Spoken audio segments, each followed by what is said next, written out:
Pope Benedict XVI, the former head of the Catholic Church and sovereign of the Vatican City-State, passed away on the 31st of December 2022 at the Mater Ecclesiae Monastery and in the Vatican City.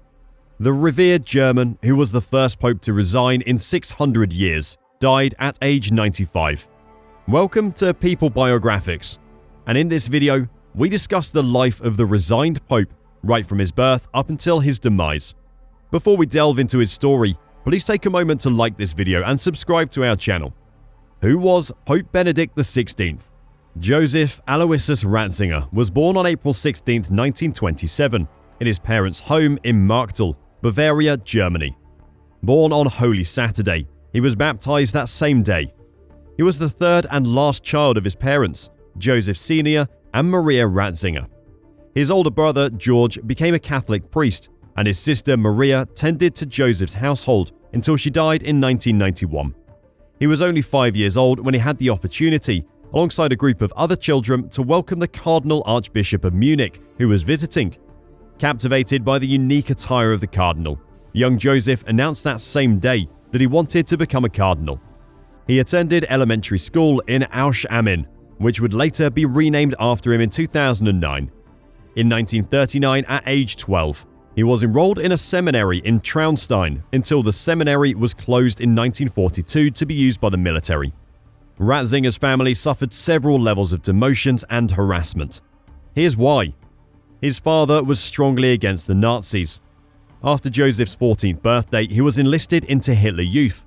Of course, not because he wanted to, but because it was required that all German boys 14 and above be members.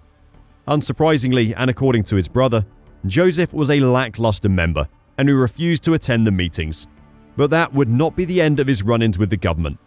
In 1943, he was conscripted into the German Anti-Aircraft Corps as a child soldier, where he trained in the infantry. Guess what? Holding true to his upbringing and beliefs, he deserted back to his home in Traunstein in 1945, where American troops had set up a headquarters. And if that was not enough torture, he was imprisoned in a prisoner of war camp, but didn't spend much time as he was released a few months after. 6 months after his release, Joseph and his brother George entered St. Michael's Seminary in Traunstein. They then studied at the Ducal Georgianum of the Ludwig Maximilian University in Munich.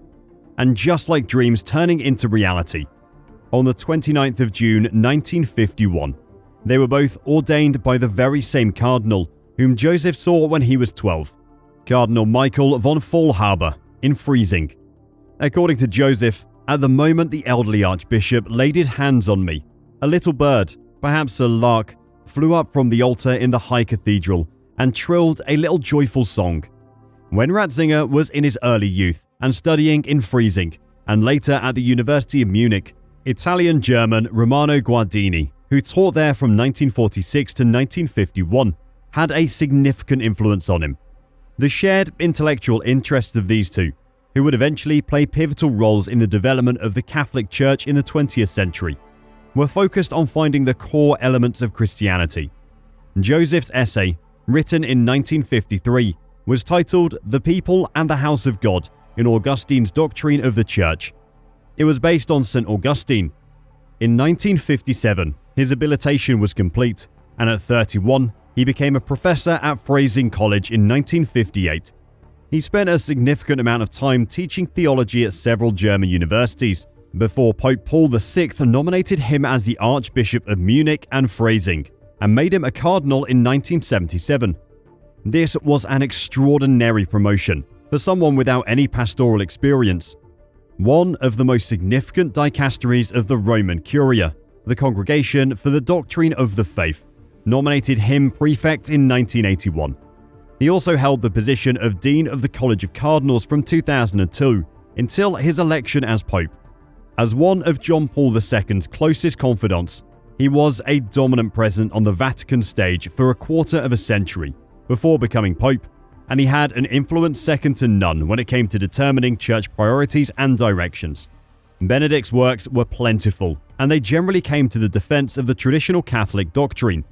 He was initially a liberal catechist, but after 1968, he adopted conservative views.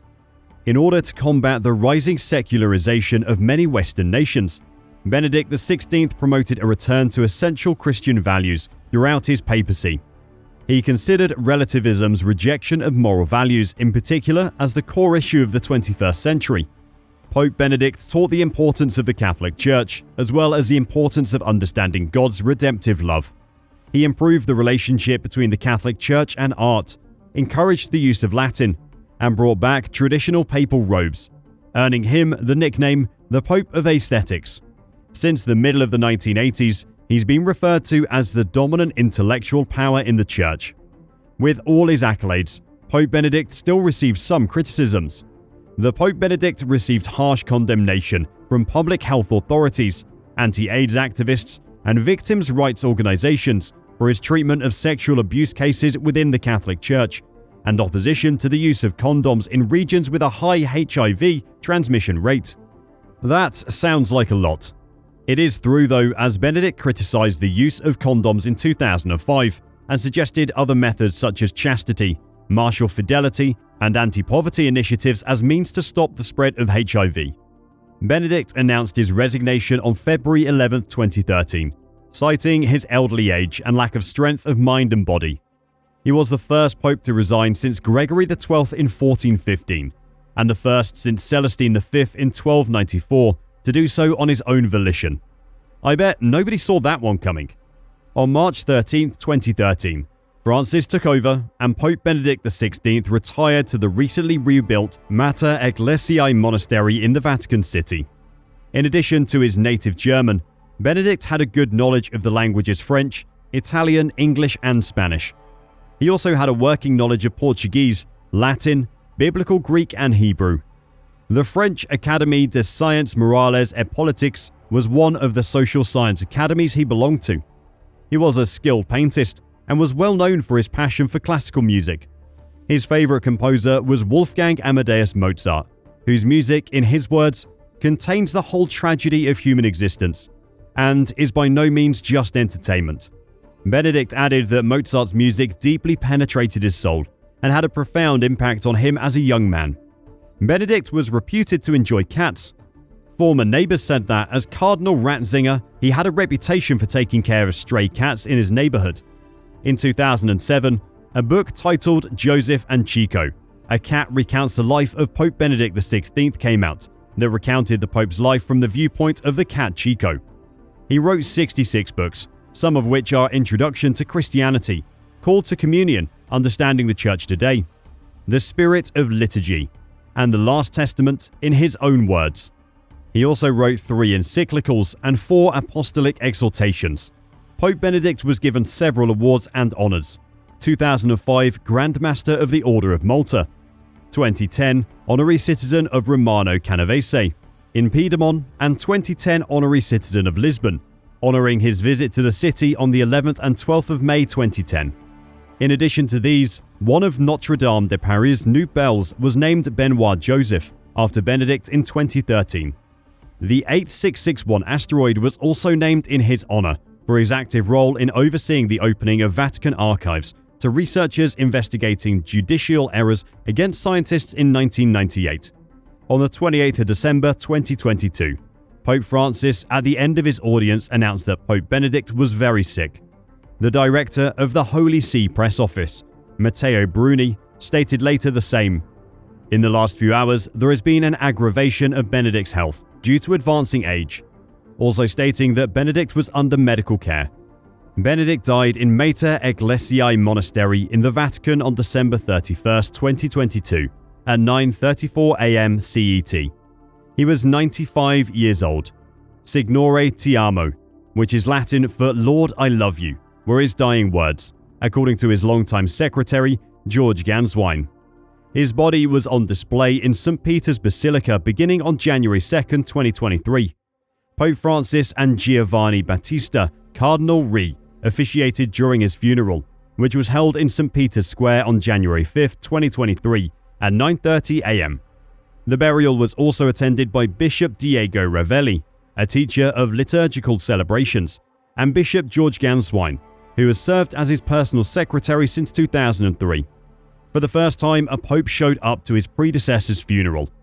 An estimated 50,000 people showed up for his funeral. He was buried in the crypt beneath St. Peter's Basilica that Pope John Paul II had previously occupied, before being declared beatified in 2011. This was the life lived by Pope Benedict XVI, all starting from a dream at 5 years to living out the reality. Did I miss anything in his biography? Please let us know in the comments section. And if you like this video, please like and subscribe to be amongst the first to know when we release a new video. I'll see you in the next video.